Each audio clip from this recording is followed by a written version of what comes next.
Al chile. Mis amigos, soy Bebe Yamel.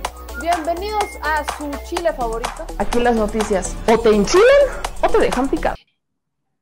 Revocaciones de mandato en México y Venezuela. Este es uno de los argumentos que más he escuchado de los que están en contra de la revocación de mandato, en contra del ejercicio. El argumento es: vean cómo está Venezuela, ellos también hicieron una revocación de mandato. Y ese es el argumento. Entonces, vamos a platicar de dos temas en esta América Latina se levanta con mi querida Niña Duarte y Orlenis Ortiz. Uno de ellos es este: el ¿qué hay de cierto? ¿Cuál es la diferencia? ¿En qué se parecen? ¿Cuál es el objetivo de cada uno? ¿De dónde nacen? ¿En qué países hay revocación de mandato? Porque uno de los argumentos que más escuchamos es que la revocación de mandato también se dio en Venezuela y mira cómo están.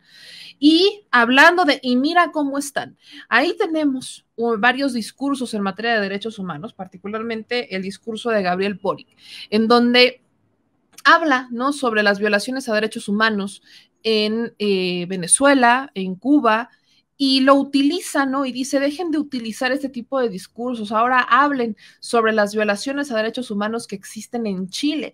Y hay una respuesta de mi querido Orlenis que también tenemos que poner sobre la mesa. Así que empiécenme a compartir la transmisión. No faltó y me encantó, me encanta verlos. Miren, curiosamente soy un poco masoquista como los del Frena, ¿no? Soy un poco masoquista como los que no quieren que se vaya el presidente López Obrador, porque en el chat de Telegram les compartía, ¿no? Les avisaba que íbamos a entrar antes, ¿no? Ya saben, América Latina se levanta y todo esto. Y entonces no faltó el que nos comenta en el chat de Telegram. Es más, se los voy a compartir porque vivo a México. En el chat de Telegram no faltó, aquí está nuestro chat, ¿no? Y donde dice: mujeres hablando de esto cuando ni viven en Cuba o Venezuela. Y yo obviamente le contesté, no, porque para que vean que sí contesto. Y yo: ¿qué tiene de malo que las mujeres hablemos de esto? Por cierto, o sea, Orlenis sí vive en Venezuela y Alina ha ido N cantidad de veces a Venezuela y a Cuba. Entonces, creo que tenemos este segmento de América Latina se levanta, tiene un porqué, pero me encanta cuando dicen mujeres hablando de este tema. A ver, en Historia Universal no necesitas estar presencial, o sea, no podemos, o sea, el astrónomo no puede hablar de... Ya me imagino a todos los astrónomos porque no has estado allá. No, pues, pero aparte, dejen ustedes eso, mujeres, ¿saben cuántas mujeres han participado en la historia? Han hecho la historia. Digo, que no hablen de la participación de las mujeres en la historia es otra cosa, pero la participación de las mujeres en la historia. Hay guerras que se han iniciado por mujeres, mi hermano. O sea, esto lo deberían de saber varias personas. Hay guerras que se han iniciado por mujeres, literalmente. Y aquí veo, vaya, aquí está mi querida, eso es todo, mi querida Elena Duarte haciendo presencia en el chat de Telegram, riéndose de Rabaritech, que dicen, vean, o sea, quedó así, mira, quedó así. Mujeres, ay, mijo. Pues vamos a darle una lección justamente y hablemos de lo que las mujeres no deberían de hablar de Venezuela y Cuba porque no viven allá. Y como son mujeres, ¿cómo se les ocurre hablar de derechos humanos? Y ¿cómo se les ocurre hablar de cuestiones importantes? Oh, por Dios, cómo son mujeres. Apúrale, no se vayan a enojar. No se vayan a enojar, vamos a meterle turbo. Pues es hora, llegamos y empiezan a compartir porque viene programazo de mujeres, aunque les duela y aunque no les guste, de América Latina se levanta.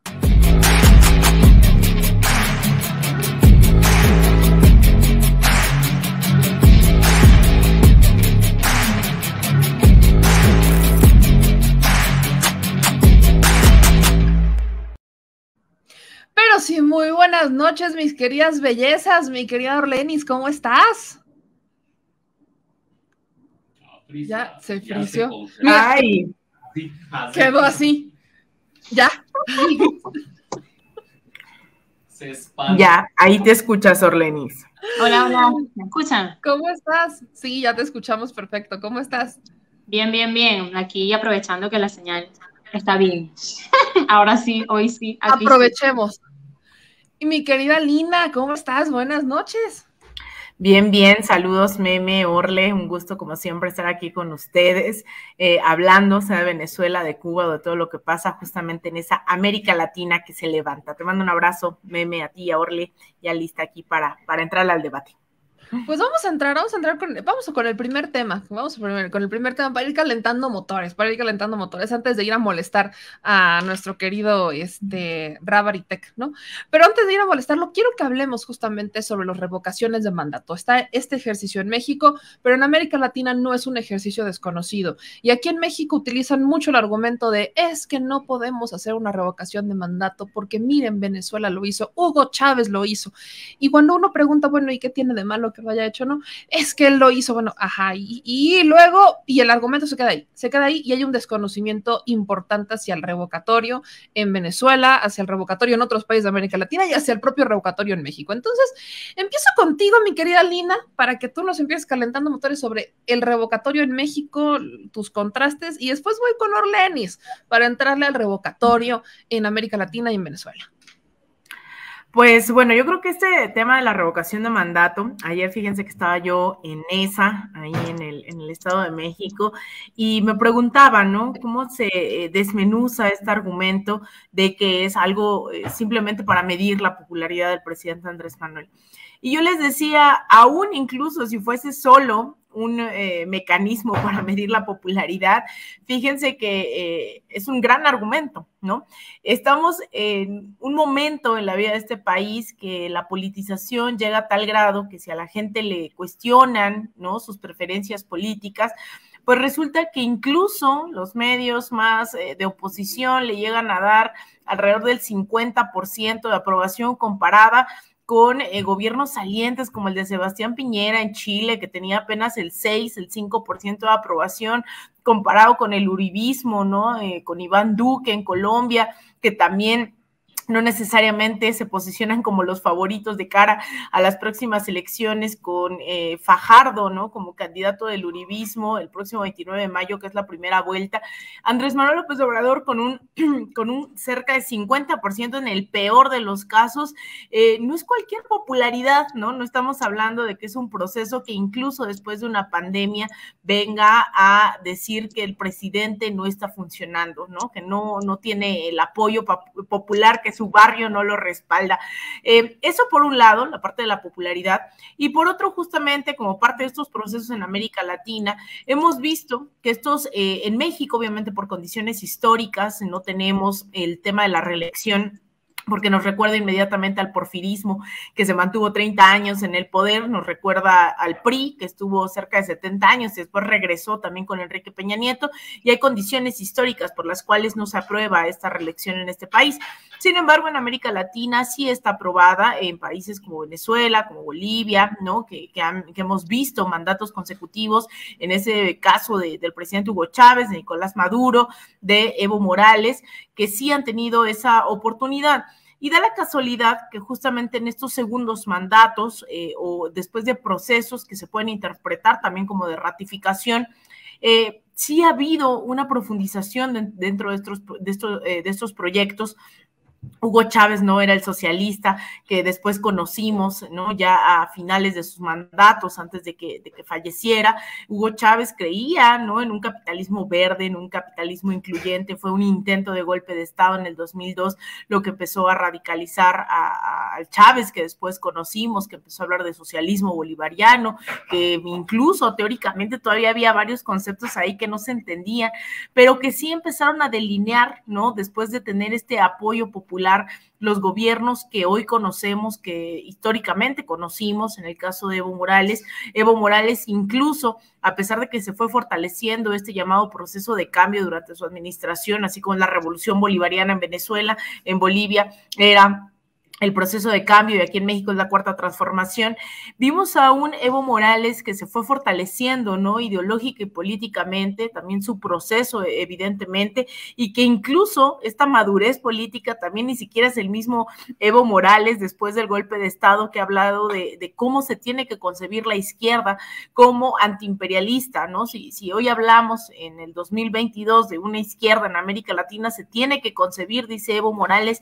en sus últimos discursos, muchos como una izquierda antiimperialista, es decir, los procesos de maduración y también de consolidación mismos de los procesos, pues vienen después de demostrar que tienen este apoyo popular, que tienen un camino, ¿no?, democrático ya recorrido en ese sentido.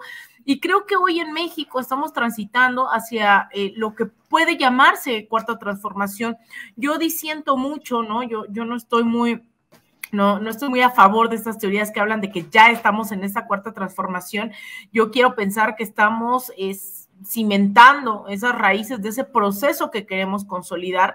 Es muy ingenuo creer que de la noche a la mañana los procesos se hacen, o incluso que solo yendo a votar vamos a tener un gobierno ya democrático que vele por los pobres, los obreros, los campesinos, o incluso dejar una cuarta transformación en las manos de un solo personaje, en este caso de Andrés Manuel López Obrador. Yo creo que en este tránsito hacia esa cuarta transformación, ¿no?, que incluso Hugo Chávez la llamaba la quinta república, en ese caso, dejando atrás la cuarta república, haciendo referencia a los gobiernos neoliberales o el proceso de cambio, o incluso la revolución ciudadana en Ecuador, con todas las contradicciones que demostró tener el correísmo, pues nos han dado visos, ¿no?, de ese futuro, que se retoman las mejores experiencias de América Latina, y a eso le apostaba también Venezuela, ¿no?, a tratar de recuperar lo favorable en el caso de las experiencias latinoamericanas y mundiales también, ¿por qué no?, de izquierda.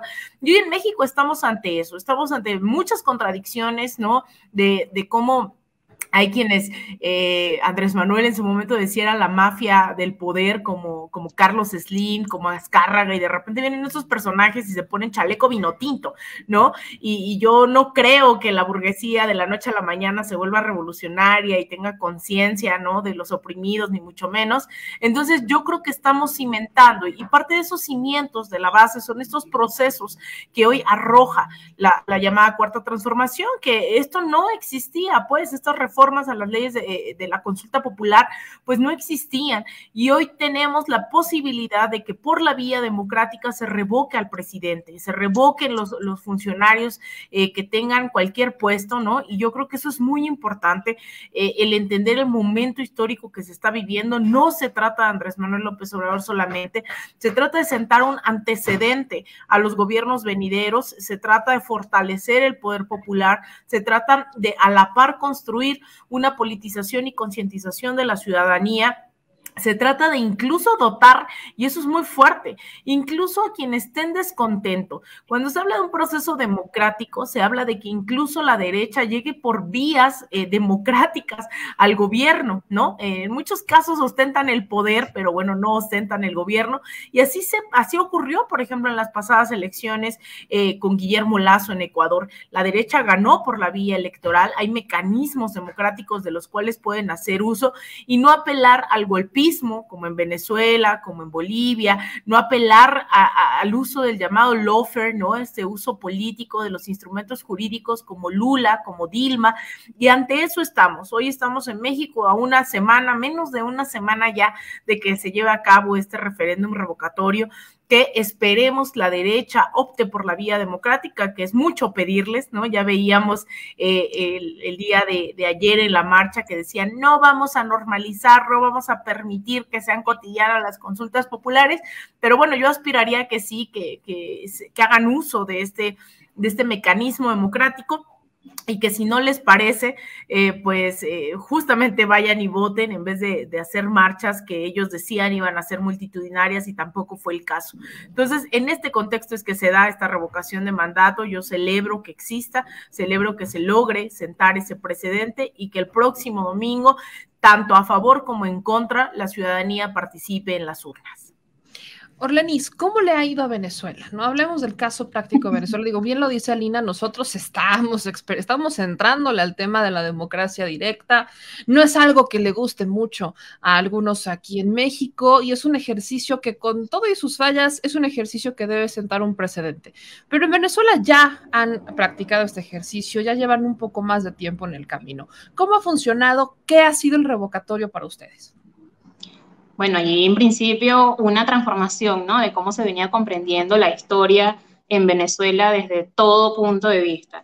Allí, antes de hablar del tema del revocatorio, hay que dar un pasito atrás, o unos cuantos pasitos atrás, Alina hacía mención a la Cuarta República y todo lo que en ese momento se regía por la Constitución del 61, ¿no? Que en ese momento en el que gana Chávez en el 98, obviamente, sigue vigente, y recordamos ese momento en el que Chávez jura transformar la República sobre la moribunda Constitución, dijo en ese momento.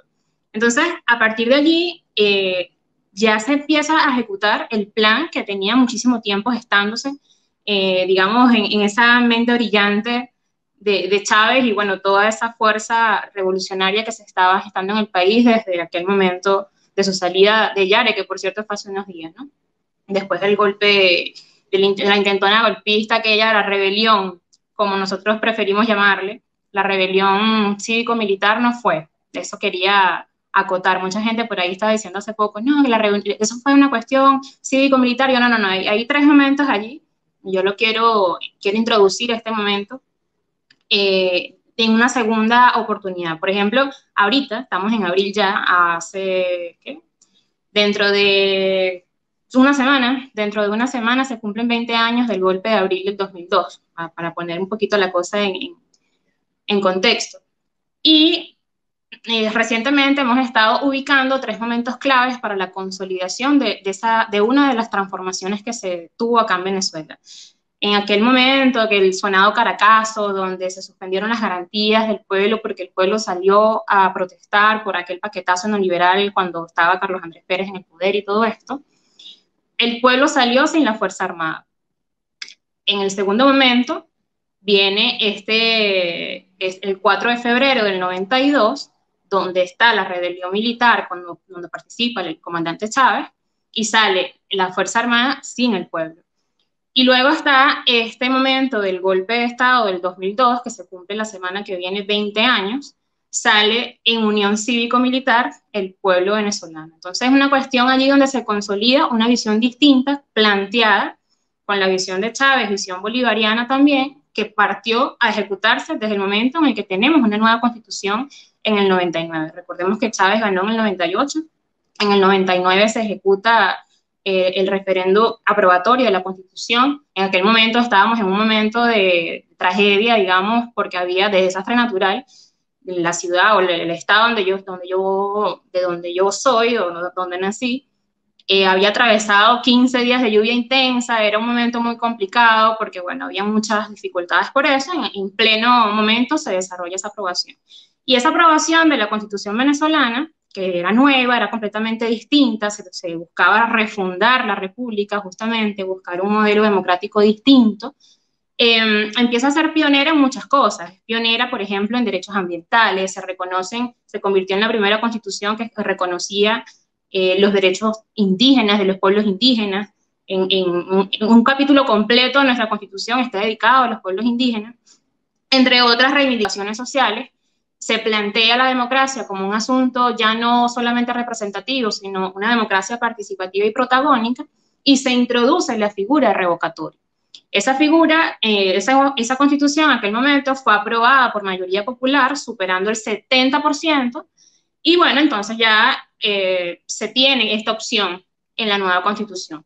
Para el 2002 intentan ya por la calle del medio todas las desesperadas maniobras para tratar de derrocar al gobierno bolivariano, el gobierno de Chávez, desde el principio, pero bueno, pudieron concretar algo, entre comillas, en el 2002 con ese golpe que se cumplen 20 años ahora. Luego de superado el golpe porque se rescata a Chávez y todo esto, se siguió intentando el derrocamiento con aquel paro petrolero el mismo 2002 a finales de año. Y luego en el 2003 empieza una gesta allí de movilizaciones, de marchas, de protestas, de disturbios. La oposición venezolana trata de desestabilizar, crear un ambiente hostil, buscando inclusive enfrentamientos y tal que justificaran, bueno, una ruptura allí del orden constitucional y todo esto. Eso desencadena un diálogo nacional con la oposición patea la mesa para variar, o sea, no cumple los acuerdos y se va a solicitar el revocatorio. En estas marchas que estaban previamente, a principios del 2003, era un asunto de pedir la renuncia a Chávez. Y luego proponen o buscan la recolección de firmas para el revocatorio. Ellos convocan a toda bueno, lo que ellos llaman la sociedad civil, que son ese poco de ONGs y todos sus partidos políticos prehistóricos, dinosaurios, etcétera, y hacen la recolección de firmas, pero luego el CNE las cataloga como inválidas, ilegales, porque estaban adelantadas en el periodo. O sea, la Constitución establece que el revocatorio debe ser convocado a la mitad del periodo, bueno, y con el 20% de las firmas y todo esto, pero era antes del asunto, entonces eso no procede. En el 2004 finalmente lo logran, recogen las firmas, el CNE las verifica, las aprueba y se va a la campaña y luego se va a la revocación, ¿no? Entonces, fue demasiado desconcertante para buena parte de la región, inclusive para nosotros mismos, que bueno, mucha gente estaba celebrando el tema del revocatorio, que sí, que se había aprobado y tal, pero Chávez demostraba no tener ningún tipo de temor, de tener, o sea, él precisamente estaba tan seguro de que ese instrumento propuesto por él mismo, o sea, no es una cosa que existía ahí desde la época, no. Por eso es importante el contexto previo, porque es la revolución bolivariana, es el gobierno bolivariano el que propone la figura revocatoria en la Constitución, que bueno, insisto, repito, es aprobada por más del 70% de la población. Entonces, en ese momento, no sé si podrás colocar ahí, Meme, el último video que te mandé, donde aparece justamente Chávez hablando de eso, diciendo, asumo el reto, porque a él además le contentaba que después de nosotros venir de un golpe de Estado, de venir de un paro petrolero, de venir, o sea, que es paralización total de nuestra industria petrolera y nosotros siendo principalmente... Hace 16 años el pueblo... Ahí está.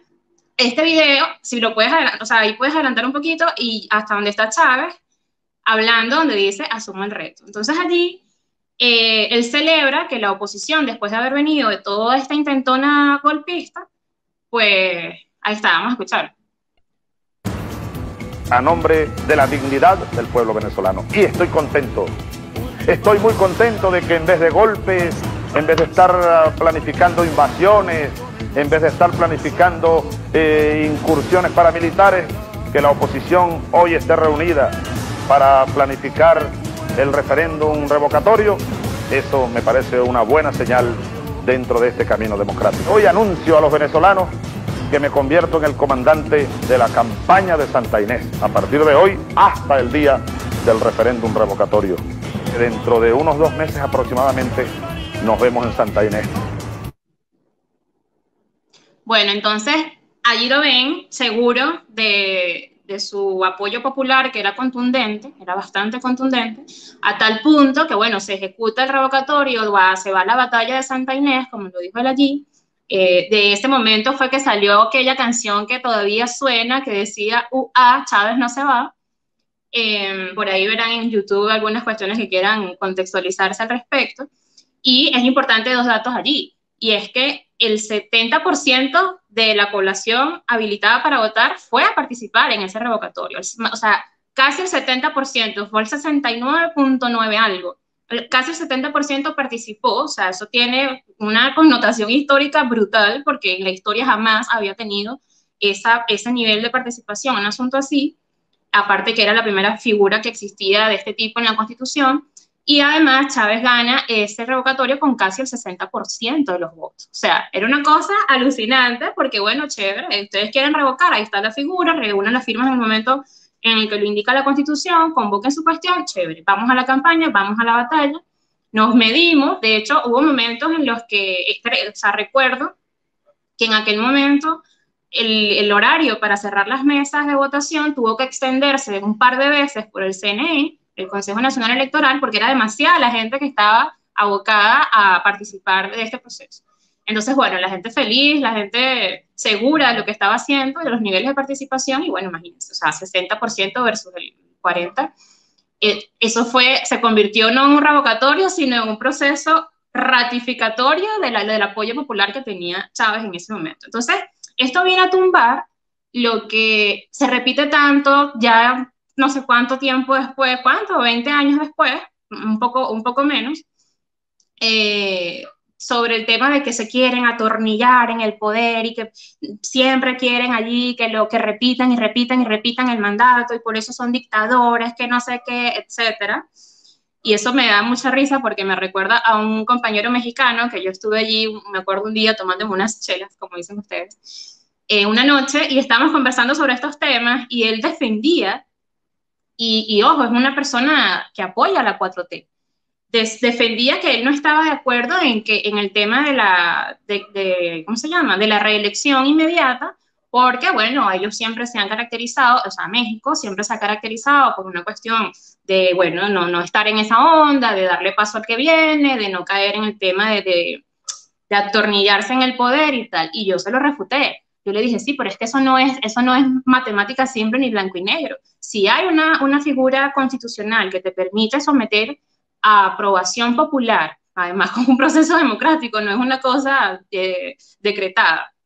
Si la gente está de acuerdo o no con eso y ganas contundentemente, bueno, o sea, ¿qué tienes que hacer? Buscar hacer política para ver si realmente te conformas como una fuerza popular, como una fuerza capaz de revertir los resultados electorales recientes y, bueno, ganar tú la elección. Entonces, ese chantaje mediático que se concentra en eso, en una manipulación mediática de taladrarte y decir, no, que asociar que por el tiempo que pasan siendo gobierno, entonces eso quiere decir que están atornillados a la fuerza y que son unos tiranos, autoritarios, dictadores, etc. Entonces, es importantísimo que ahora que se viene este proceso en México, se tenga muy en cuenta la historia de estos procesos, el contexto, que aquí justamente hay una legitimidad, pero requete ratificada, con unos porcentajes que no son pequeños, son enormes, y que esta cuestión no es para caer en la trampa. Entonces, vuelvo al momento con este compañero, que no voy a mencionar, no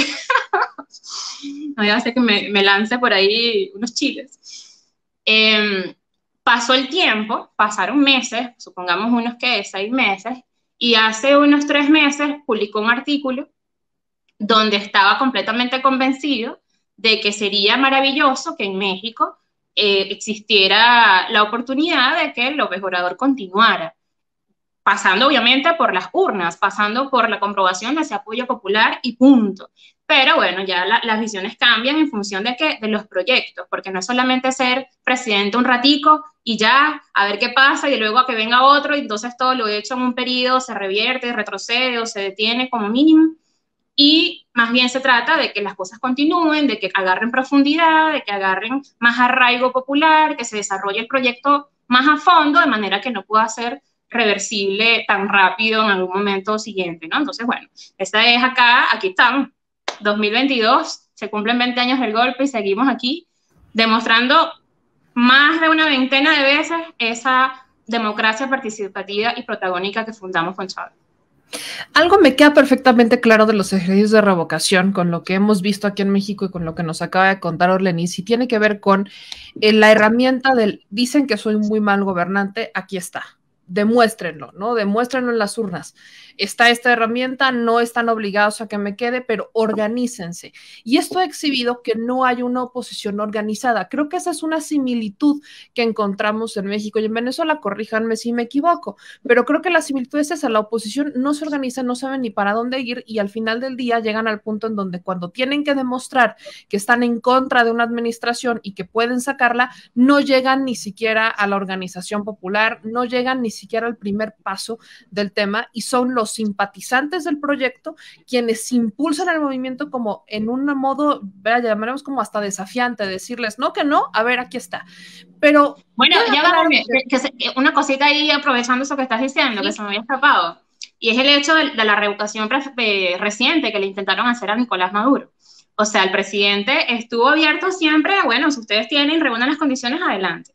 Y justamente se convocó la cuestión a que la oposición recogiera las firmas, creo que ustedes vieron en esa jornada que no fue hace mucho, y todos los puntos de recolección de firmas estaban vacíos, precisamente porque no hay esa organización de la que tú estás hablando, porque estaban así como, bueno, ajá, ¿y ahora qué hacemos? Y decidieron inclusive llamar después que estaban todo el tiempo que revocatorio, bueno, dale, vamos a hacer revocatorio, el CNE hace la convocatoria, despliega la cuestión para que la gente participe, no asisten, hacen un llamado, de hecho, a que no asistan, diciéndole que eso era un fraude, que no sé qué, escudando su falta de organización en eso, Y al final no pasó nada, y bueno, nada, ahora les toca ver si agarran organización para el 2024, que son las próximas elecciones. Pero es eso que tú estás diciendo, no tienen organización. Ahora, insisto con el tema para que quede todavía más claro, porque hoy tenemos audiencia variada, me gusta que hoy tenemos audiencia variada. Entonces, aquí la gente nos dice, y veo varios comentarios que nos mencionan, es que solamente puro tonto terminaría creyendo en lo que dice el cacas, o sea, refiriéndose a Andrés Manuel López Obrador, e insisten en vamos a terminar como Venezuela. Mi querida Lina, ¿cuáles son las principales diferencias? Dejemos a un lado las similitudes, vamos a las diferencias que existen entre los procesos y entre las reglas entre México y Venezuela. Bueno, primero son condiciones totalmente distintas, ¿no? Las que se va dando, y yo lo decía aquí, ¿no? Tiene que ver también con el grado de madurez política de los procesos en los cuales se da. Orle ya nos hizo este fabuloso mapeo, ¿no? De las condiciones bajo las cuales se da el primero en el caso de Venezuela con Hugo Chávez y ahora con Nicolás Maduro. Estamos hablando de dos procesos que tempoespacialmente y sobre todo políticamente son distintos, ¿no? No es lo mismo un Hugo Chávez con esta aprobación que también un Nicolás Maduro bajo un asedio que yo me atrevería a decir incluso ni el mismo Hugo Chávez recibió tanto asedio como Nicolás Maduro bajo su actual mandato. Y en el caso de México estamos, pues yo lo decía, ¿no? En pañales todavía con el tema de los procesos democráticos. Cuando la gente dice como argumento, entre comillas, porque definitivamente creo que no es un argumento, sino un eslogan bien creado regionalmente, esto de vamos a hacer como Venezuela, porque se ha usado en toda la región. Tampoco es que la oposición sea muy inteligente incluso como para crear este tipo de eslogans. Esto se ha utilizado en contra de muchísimos mandatarios en la región o personajes de izquierda, ¿no? Este mito de Venezuela, del Foro de Sao Paulo, son narrativas creadas por la ultraderecha en la región.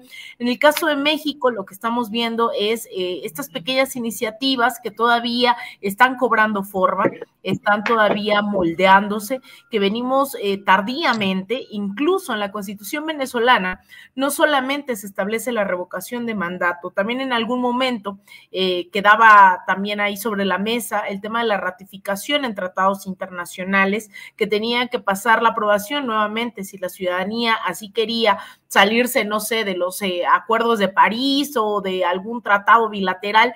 La misma ciudadanía podía ejercer también este tipo de revocación en tratados internacionales.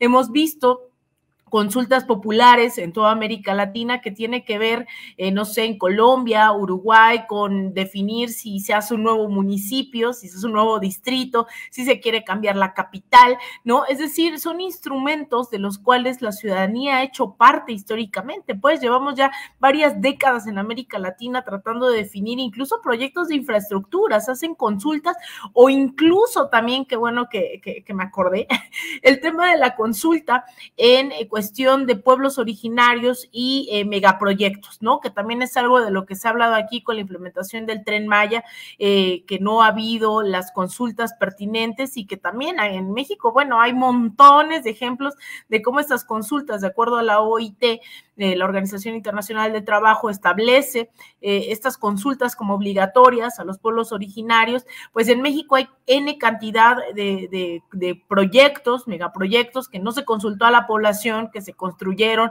lo mismo centros departamentales, ¿no? Centros comerciales, que viviendas, que megaproyectos, etcétera, etcétera. Entonces, son momentos muy específicos, pero apelamos a la historicidad de estos mecanismos de democracia directa, democracia participativa, para decir que no solamente en México se están llevando a cabo. Ahora bien, el tema de si son la misma ciudadanía, ¿no? Y que habla de lo ilógico de no lo está proponiendo la derecha, ¿no? Como mecanismo para revocar, esto es una farsa, pero al final es por qué si existe esta misma herramienta, por qué no ratificar un mandatario. Y vuelvo a lo mismo. También en América Latina tenemos ejemplos de que después de estos ejercicios se goza de una mayor plenitud, por así decirlo, de los gobiernos, una mayor fuerza, es verdad, ¿no?, para implementar proyectos. Nosotros hemos dicho, bueno, yo he dicho muchas veces que si bien Andrés Manuel no se ha declarado, y no creo que su ruta sea el socialismo, ni el anticapitalismo, ni mucho menos, lo cierto es que hemos escuchado comentarios mucho más directos por parte del presidente López Obrador. ¿Y por qué no la ciudadanía que le apoye y que ve en él un referente para gobernar puede ratificar su mandato para mandar un mensaje no solamente a la derecha nacional, sino internacional? Estamos hablando de que no solamente se trata del PAN como un partido cualquiera aquí en México, tiene raíces profundamente de ultraderechas, fascistas, ¿no?, nazis, ahí es donde tiene su raíz el PAN, pero también el PAN es un partido que ha hecho alianzas con la ultraderecha en América Latina, que ha traído a Vox, ¿no?, al Senado, que ha hecho estas alianzas con varios sectores empresariales, cacicazgos en toda la región. Es un mensaje no solamente, ¿no?, al PAN, no solamente a Iberdrola, no solamente a las empresas que están inmiscuidas, porque también no es menor que se está dando este proceso de la reforma eléctrica, y que quien llegue a dimensionar lo que implica esta reforma eléctrica, creo que estaremos más convencidos aún del mensaje que se tiene que enviar a estos empresarios, a estos medios de comunicación que han lanzado una campaña no solo a nivel nacional, sino internacional, diciendo que justamente el presidente ya no goza de respaldo ni popularidad. Es un mensaje contundente, político, a todas luces, un mensaje que dejará en claro de qué lado quiere estar la ciudadanía, pero también abre la posibilidad, y yo diría hasta la obligación del presidente Andrés Manuel López Obrador, de seguir consultando a las bases, a la militancia, y no solamente a los liderazgos de Morena, sino escuchar aún más a la población para saber hacia dónde dirigir el proyecto de nación, hacia dónde solidificar, hacia dónde echar raíces con esta llamada cuarta transformación. Entonces, no es cualquier cosa la que se está jugando, no es cualquier cosa la que está en la mesa, menos a mitad de una reforma eléctrica de estas dimensiones, cuyo único precedente tiene que ver con la nacionalización del petróleo en este país, que además es chistoso, en Venezuela la nacionalización del petróleo tuvo como antecedente la nacionalización del petróleo aquí en México. De hecho, ahí sobre la Avenida México, una de las principales en Caracas, no me dejará mentir Orlenis, ahí hay un gran Lázaro Cárdenas, ahí hay una estatua enorme, y es como se va tomando de referente todos estos procesos en América Latina de, bueno, acá hay plebiscitos, acá hay consultas, implementémosla, ¿no? Es decir, es una relación circular, lamentablemente también de las derechas, ¿no?, que van haciendo alianzas. Entonces yo creo que en ese sentido, si bien son momentos distintos, tanto en Venezuela con un Hugo Chávez como con Nicolás Maduro, estamos en un momento muy álgido que se necesita mandar, ¿no? Urge mandar ese mensaje, no solamente a la oligarquía, a la derecha en México, sino también a esa misma oligarquía y derecha internacional. Orlenis, para cerrar este tema e irnos con el otro, quiero leer este comentario para hacerte la pregunta, ¿no? Dice Darío, sí, la revocación de mandato era muy necesaria para que los mandatarios no hagan confianza y gobiernen bien para el pueblo, o se pide que renuncien a la mitad de su gestión. Esto, ¿qué opinas de esto? ¿Ha funcionado de esa forma en Venezuela? ¿Ha servido como un medidor para que digan voy a hacer las cosas bien, o no ha servido para esto?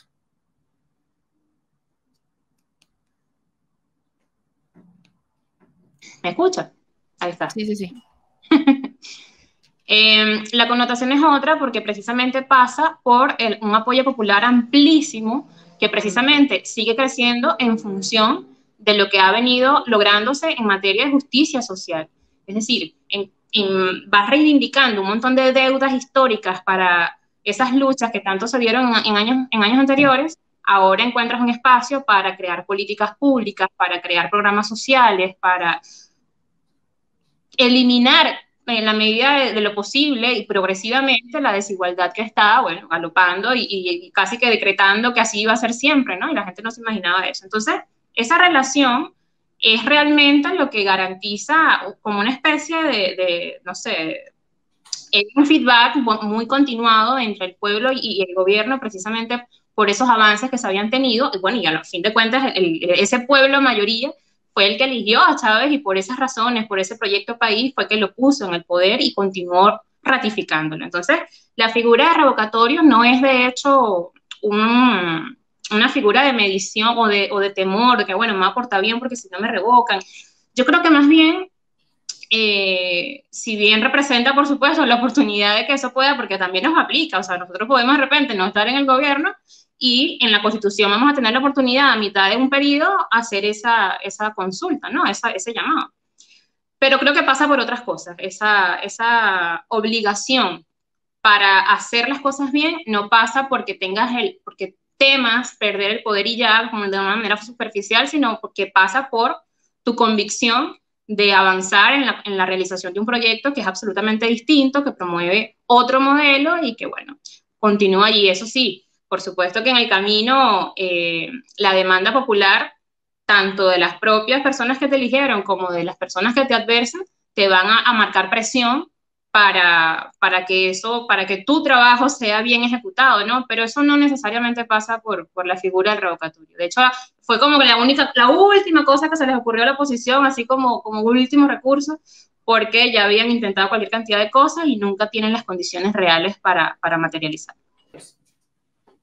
Discúlpenlo, tiene déficit de atención. Nos vemos.